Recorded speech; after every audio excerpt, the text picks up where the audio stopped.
오늘 우리에게 주신 하나님 말씀은 고린도 후서 5장 14절부터 19절까지 말씀입니다. 한 목소리로 읽겠습니다. 그리스도의 사랑이 우리를 강권하시는도다. 우리가 생각하건대 한 사람이 모든 사람을 대신하여 죽었은즉 모든 사람이 죽은 것이라.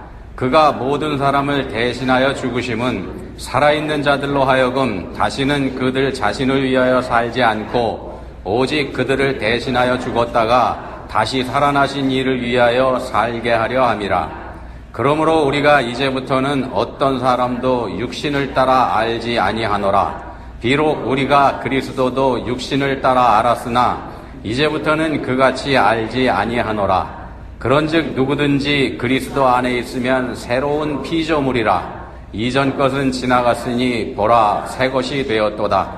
모든 것이 하나님께로서 났으며 그가 그리스도로 말미암아 우리를 자기와 화목하게 하시고 또 우리에게 화목하게 하는 직분을 주셨으니 곧 하나님께서 그리스도 안에 계시사 세상을 자기와 화목하게 하시며 그들의 죄를 그들에게 돌리지 아니하시고 화목하게 하는 말씀을 우리에게 부탁하셨느니라. 아멘.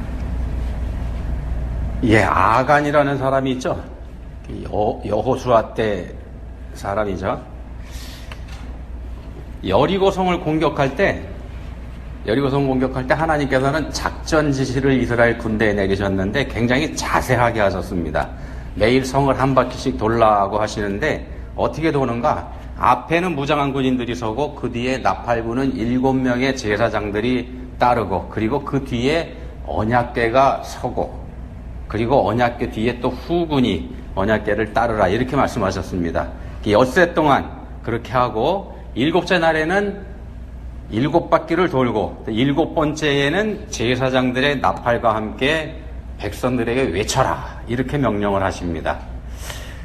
백성들이 그대로 했습니다. 그대로 순종했더니 난공불락에 견고한 요새 여리고 성벽이 무너지고 쉽게 함락이 됐죠.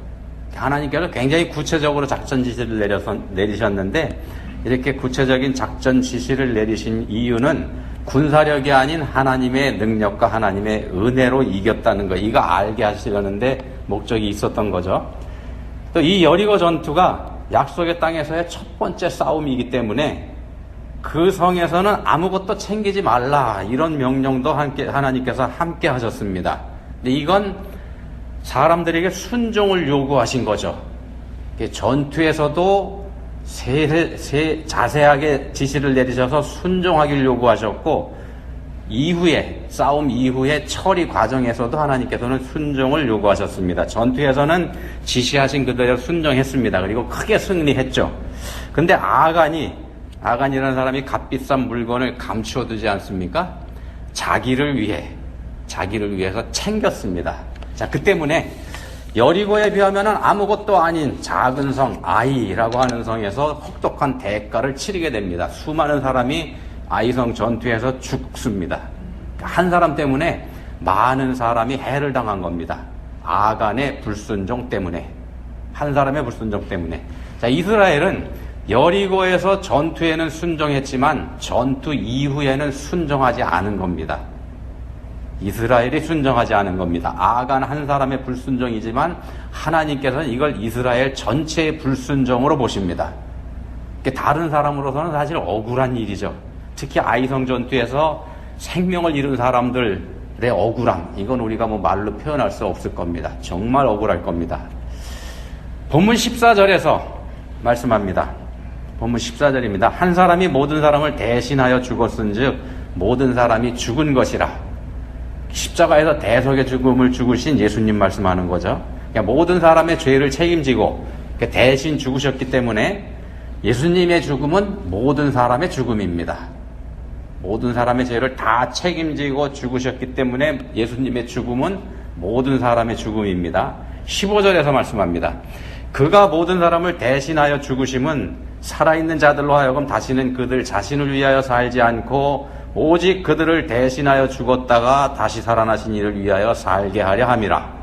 모든 사람의 죄를 다 책임지고 다 떠맡고 대신 죽으신 이유는 이제부터는 자기 자신을 위해서 살지 않고 대신 죽으신 예수님을 위해서 살게 하려고 하는데 거기에 목적이 있습니다. 그리고 예수님을 위해서 산다는 건 어떻게 하는 건지 18절 19절에서는 화목하게 하는 거다 이런 말씀을 합니다. 화목하게 하는라는 표현이 18절 19절 여기서 4번이나 반복됩니다. 그게 방법입니다. 자, 예수님께서 십자가에서 우리를 대신해서 죽으신 이유는 화목하게 하시기 위함입니다. 화목하게 하시기 위함. 하나님과 우리 사이에 죄가 들어오면서 깨졌던 관계, 하나님과 우리가 원수 됐었던 관계를 회복시켜서 화목하게 하시는 것. 하나님과 우리 사이에 화목을 이루는 게 첫째 목적이었습니다. 그 예수님 다음은요, 그렇게 하신 예수님 다음은 그렇게 구원받은 우리들의 순종입니다. 우리들의 순종이 따라야 됩니다. 하나님과 우리 사이의 원수 관계를 끝내고 화목하게 하신 일은 예수님께서 하셨으니까 이제는 우리 차례가 된다는 겁니다. 우리도 화목하게 해야 되는 겁니다. 18절에서는 화목하게 하는 직분을 우리에게 주셨다 이렇게 말씀을 하고 19절에서는 화목하게 하는 말씀을 우리에게 부탁하셨다 이렇게 말씀을 합니다. 화목하게 하는 게 우리 사명입니다. 화목하게 하는 게 우리의 사명입니다. 세상에서 화목하게 하는 거죠. 우리가 거하는 곳이 지금 세상이니까 그걸 감당하지 않는 건 불순종하는 거고요. 우리에게 주신 사명이고 직분이니까 감당하지 않는 건 불순종이고 불순종하면 아관과 똑같은 사람입니다. 그렇게 되는 겁니다. 대표성의 원리라는 말이 있습니다. 한 사람이 한 일이 모두에게 영향을 준다는 신학 용어입니다. 대표성의 원리. 이런 겁니다. 에덴 동산에서 하나님께 죄를 지은 건 아담이죠. 아담 한 사람이 죄를 지었습니다. 근데 그 아담 한 사람의 죄가 모든 인류에게 영향을 줍니다. 그래서 우리한테까지 그 죄가 그대로 떠넘어 왔습니다. 연결이 돼서 왔습니다. 아담 때문에 나도 죄인입니다. 아담 때문에 여러분 모두가 죄인입니다. 이렇게 보면은 우리 입장에서는 억울하기도 하고 말도 안 된다 이런 생각이 들기도 합니다만 이 어쩔 수 없습니다. 이거 어쩔 수 없습니다. 우리가 어떻게 할 수 없는 겁니다. 왜 그런가? 이 비유가 적절할지 모르겠습니다만 이런 거하고 똑같습니다. 여러분들 사람이 원숭이를 낳다거나 원숭이가 사람을 낳았다는 말씀 들어보신 적 있으신가 모르겠습니다. 못 들어보셨죠? 못 들어보셨습니다. 자, 그러면은 확률적으로는 얼마나 이 일이 일어날 확률이 있을까요? 100만 분의 1의 확률이 있을까요? 아니면 뭐 한 10억 분의 1의 확률이 있을까? 예, 그렇게 될 확률은 제로입니다. 그럴 확률이 제로입니다. 가능성이 전혀 없습니다. 만약에 뭐 100만 분의 1의 확률, 뭐 10억 분의 1의 확률, 그게 아니고 100억 분의 1의 확률이 있다고 해도 이 지구상의 인구가 80억이지 않습니까? 그 중에 한 사람은 그런 현상이 나타나야 되는데 그런 거 없지 않습니까? 실제로 일어났어야 되는데 동서고금을 막론하고 그런 일은 지금까지 있지도 않았고요. 지금도 있지도 않고 앞으로 있을 수도 없는 일입니다. 그러니까 하나님께서 사람 따로 원숭이 따로 만드셨기 때문에 그런 일은 절대로 일어날 수가 없습니다. 원숭이에서 인간이 나왔다는 진화론 허구가 됩니다. 그런 일이 있을 수가 없습니다. 앞으로도 절대로 없을 겁니다. 지금까지도 그런 일 없었고 대표성의 원리를 설명드리려고 드려드린 예인데 사람에게서 난 건 사람입니다. 사람에게서는 사람만 나옵니다. 아담이 사람이기 때문에 아담의 후손은 전부 다 사람입니다. 다른 거 안 나옵니다. 하나도 예외가 없습니다. 자, 그래서 그 아담이 죄인이기 때문에 그에게서 나온 사람도 다 죄인입니다. 전부 다. 누구도 예외가 없습니다. 누구도 예외가 없습니다. 죄라는 개념을 생각해 보면 이게 더 분명해집니다. 성경에서 말하는 죄는요, 살인이나 도둑질이나 거짓말 이런 걸 얘기하는 게 아닙니다. 성경에서는 그걸 죄라고 말하지 않습니다. 그건 우리가 말하는 죄일 뿐입니다. 우리 사람들이 말하는 죄가 그거지 성경적 관점에서는 그건 죄가 아니고요. 죄의 결과물입니다. 죄의 열매가 그겁니다. 죄인인 인간에게서 자연이 나오는 게 그겁니다. 사람들이 죄인이기 때문에 사람에게서 자연스럽게 그게 나옵니다. 인간이 죄인이기 때문에 살아가면서 만들어내는 삶의 결과물들이 그런 거라는 겁니다. 살인, 도둑질, 거짓말 이런 것들. 우리는 이런 결과물이 나타났을 때 비로소 죄를 지었다 이렇게 얘기합니다만 성경적인 관점으로는 죄인이기 때문에 그런 것이 죄인들에게서 필연적으로 나올 수밖에 없다는 겁니다. 이게 성경적 관점입니다. 다 죄인이기 때문에 누구나 다 거짓말합니다. 하나님에게서 분리된 게 죄입니다. 하나님에게서 떨어져 나간 거 이게 죄입니다. 죄는 행위가 아니고 상태입니다. 행위가 아니고 상태. 죄의 원어, 하마르티아라고 하는 원어인데 이 원어의 뜻이 관역에서 빗나갔다, 관역에서 벗어났다라는 뜻이라는 말씀을 아마 많이 들어보셨을 겁니다. 하나님께서 인간을 창조하신 원래 목적에서 벗어나 버렸다는 겁니다. 하나님께서 인간을 창조하신 목적이 있는데 거기서 벗어나 버린 상태, 그게 죄입니다. 관역을 벗어난 화살은 그 화살이 어디에 떨어지든지 뭘 맞추든지 간에 그건 관역하고는 상관이 없는 화살입니다. 죄를 짓고 에덴에서 쫓겨난 인류가 그런 상태에 있다는 말씀입니다. 하나님에게서 벗어나 버렸습니다. 그들이 나온 후손들도 그저 그런 죄인의 상태에 있습니다. 하나님과 상관이 없는 상태. 그래서 다 죄인입니다. 그래서 죄인 아담의 후손 인류는 전부 다 죄인입니다. 사람이 낳은 건 전부 다 사람인 것처럼 죄인이 낳은 건 전부 다 죄인입니다. 거룩하신 하나님에게서 벗어난 게 죄입니다. 자, 하나님과 함께 하는 거,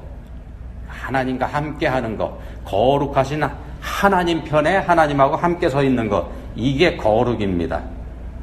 거룩하신 하나님과 함께 있는 거, 그게 거룩입니다. 거룩하신 하나님 편에 선 거, 착한 일, 선한 일 많이 해가지고 모든 사람들이 다 우러러보는 그런 사람이 되는 게 거룩이 아니라는 겁니다.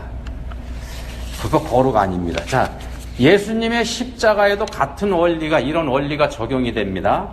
예수님께서 모든 사람의 죄를 대신 책임지고 모든 사람을 대신해서 죽으셨습니다.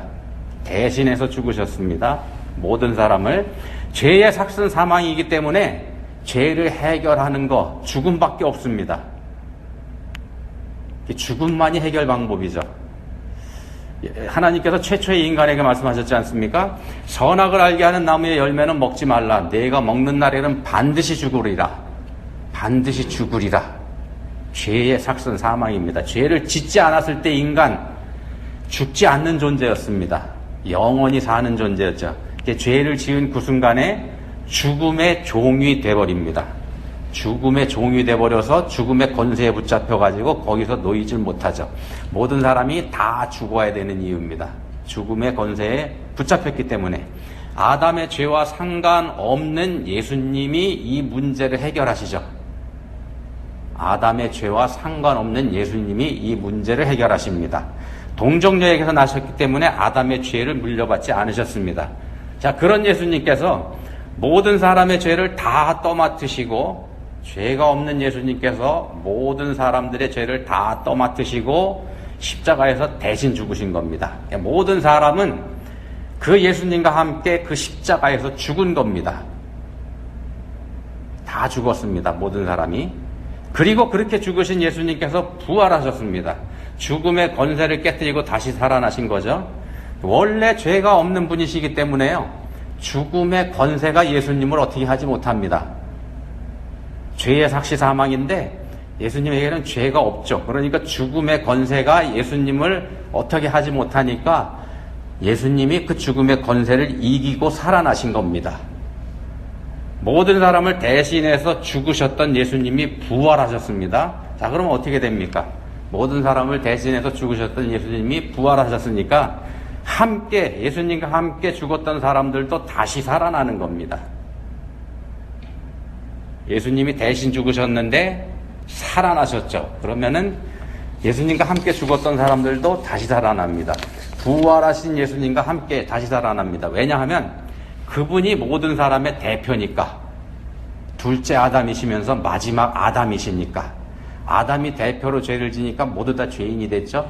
근데 둘째 아담, 마지막 아담이신 예수님이 죽음의 권세를 깨뜨리고 부활하셨기 때문에 그 둘째 아담에게 속한 사람들이 살아납니다.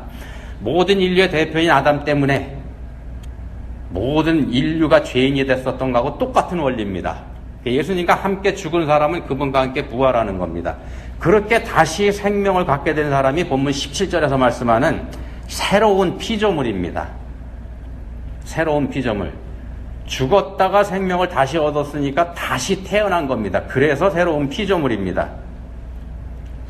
먼저 죽어야 새로운 피조물로 거듭나는 겁니다. 아담에게서 물려받은 죄의 문제가 해결됐기 때문에 죄값으로 죽어야만 되는데 이미 죽었지 않습니까? 그랬기 때문에 이제는 사망이 새로운 피조물에게는 권세를 부리지 못하게 되는 겁니다. 그런데 조건이 하나 있죠. 조건이 있습니다. 새로운 피조물을 말씀하는 본문 17절에 조건절이 들어가 있습니다. 누구든지 그리스도 안에 있으면 입니다. 그리스도 안에 있으면 그 사람은 새로운 피조물입니다. 그리스도 안에 있으면, 이거 우리가 보통 하는 말로 그리스도를 믿으면, 자, 그리스도와 연합하는 거, 예수님과 연합해서 그분과 하나 되는 거, 이걸 말하는 겁니다. 이걸 요한복음 15장에서는 포도나무와 가지로 비유를 하죠. 포도나무인 예수님에게서 가지인 우리가 붙어 있는 거, 이렇게 표현을 합니다. 가지는 나무에 붙어 있으면 그 가지에서 포도 열매가 열립니다. 가지에 포도가 열리는 건 가지가 하는 게 아니고요, 나무가 하는 겁니다. 어떤 열매가 열릴지 나무에서 결정이 되죠. 가지는 그 열매를 맺는 통로고 열매를 맺게 하는 그 역할을 하게 됩니다.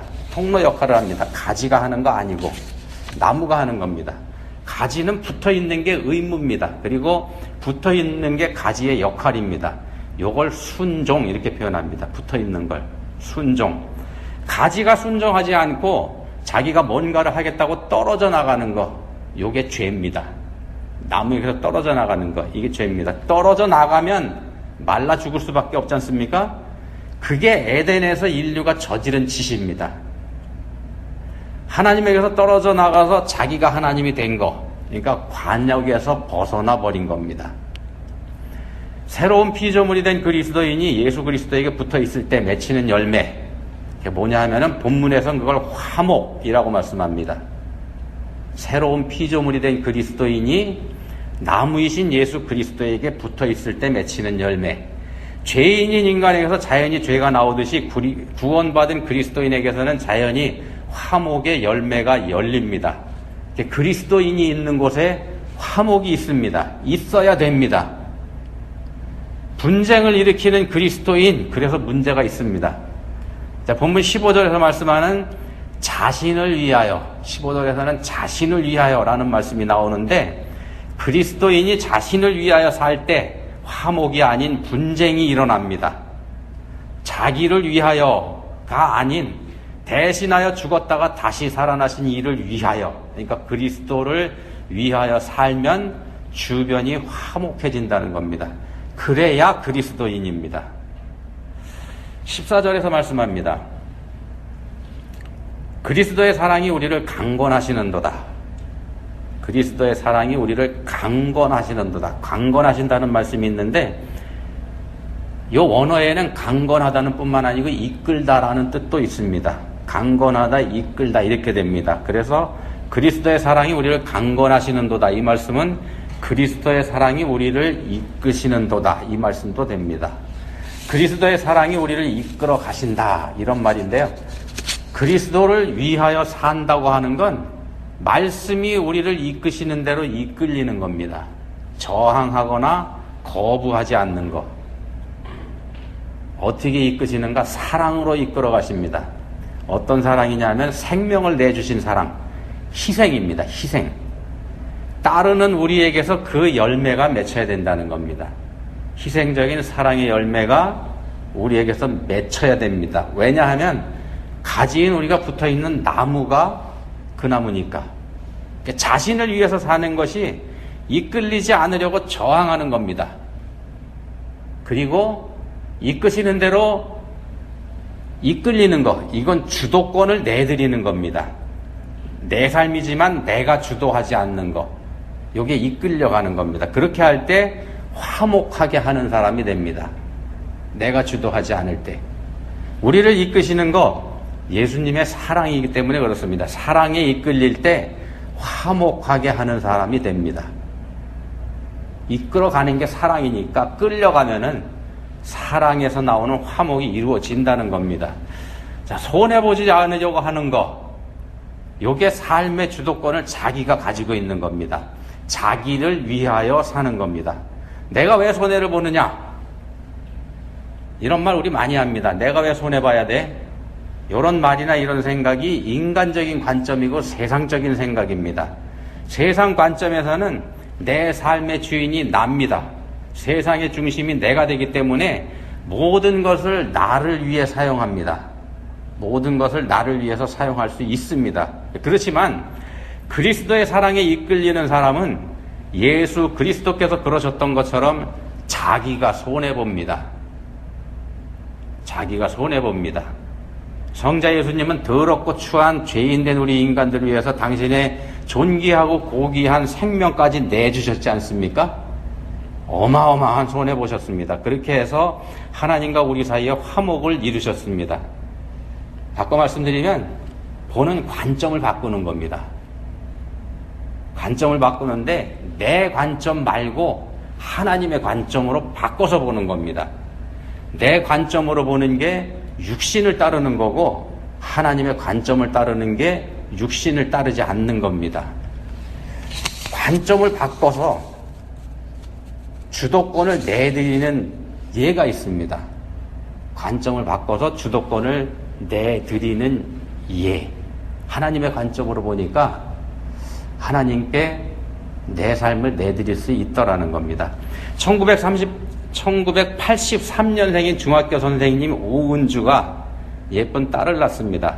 세상에서 가장 행복한 여자가 됐죠. 근데 그러고 나서 불과 한 달도 안 돼서 남편 1979년생인 이관희가 대장암 4기 진단을 받았습니다. 한 달도 안 돼서. 그러고 나서 몇 달 뒤에는 본인 아내마저 혈액암 4기 진단을 받습니다. 부부가 다 말기암 진단을 받았다는 말씀입니다. 아기가 막 태어났는데, 예. 내 안에 나는 죽고 오직 예수님만 사는 삶.